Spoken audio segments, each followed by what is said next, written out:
कि मुझे यहाँ रहना है, कि यही मेरा घर है, कि जिसके लिए मुझे मालूम भी नहीं था कि मैं ढूंढ रही थी, वो मिल गए। मुझे याद है जब हिंदी सीखने मैंने शुरू किया, पूज्य स्वामी जी ने मुझे एक राम कथा सुने कर लेकर गए। जब मैं कथा में थी तो एक शब्द भी नहीं आता था।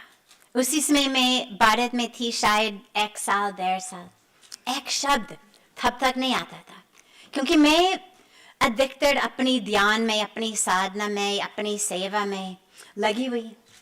तो और सबको थोड़ा थोड़ा अंग्रेजी तो आते हैं, तो इसी तरह से काम चल रहे थे।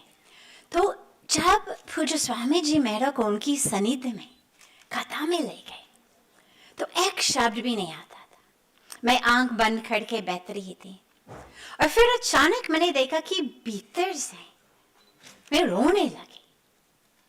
आंखों से पानी बह रहे थे। तो मेरे को समझ नहीं पाई कि मैं क्यों रो रही हूं। लेकिन जब आंखें खुली तो मैंने देखा कि सभी की आंखों में आंसू थे, कि जो हो रहा था कथा में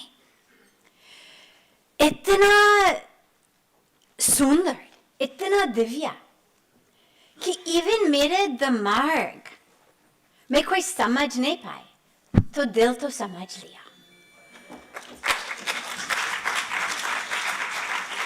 तो मैंने ये अनुभव हुआ कि हिंदी भाषा मेरा दिल की ही भाषा है, लेकिन इसको बस दिमाग का भाषा भी बनाना था।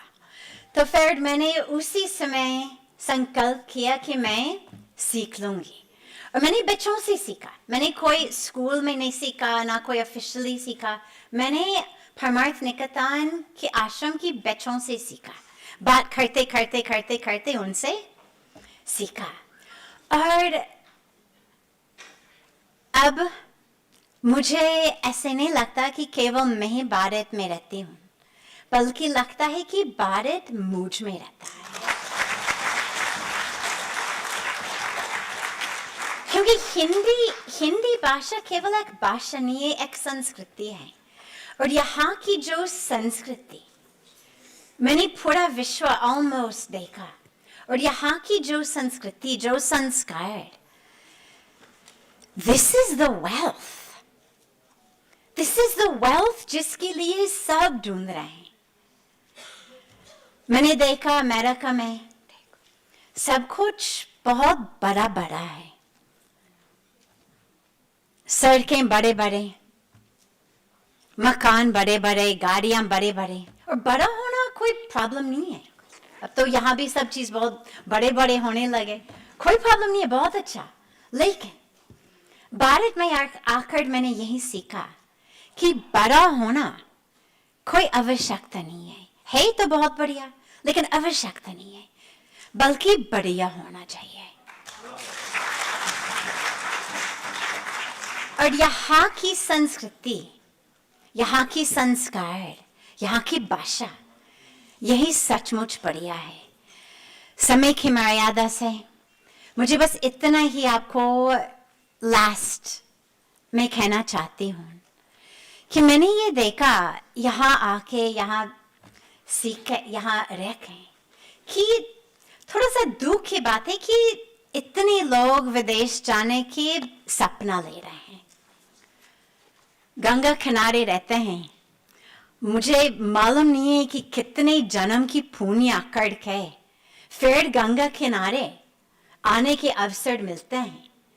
लेकिन जब भारत में मैं सुनती हूँ कि लोग कहते हैं कि जरा किसी तरह से मेरा वीजा लगवाओ, किसी तरह से मेरा नौकरी कराओ, किसी तरह से बस अमेरिका में भेज दो, तो मेरे को बहुत दुख होता है। और उसी दुख जब मैं किसी से हिंदी भाषा में बात करती हूँ और वो मेरे को फिर अंग्रेजी में बात करने लगता है, तो ऑन द वन हैंड मुझे अच्छा लगता है कि शायद मेरी कंफर्ट की वजह से कर रहे कि ताकि कम से कम मैं कंफर्टेबल फील लगूं, लेकिन मुझे ये लगता है कि जैसे आप बात कर रहे थे कि हम सब लोगों को इसी भाषा सीखना चाहिए, क्योंकि केवल एक भाषा नहीं है, इसी भाषा से, इसी संस्कृति, इसी संस्कार, इतनी शास्त्रों से सीखने के अवसर मिलते हैं। और जब विदेश जाती हूँ तो मुझे इतना अच्छा लगता कि लोग फिर मेरे से हिंदी सीखने लगे, खासकर वहाँ की बच्चे।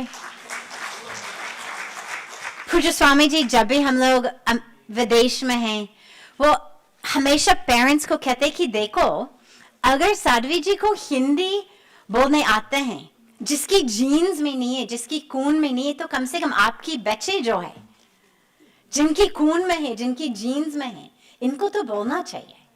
तो मुझे बहुत अच्छा लगता फिर कि मुझे ये अवसर मिलते हैं।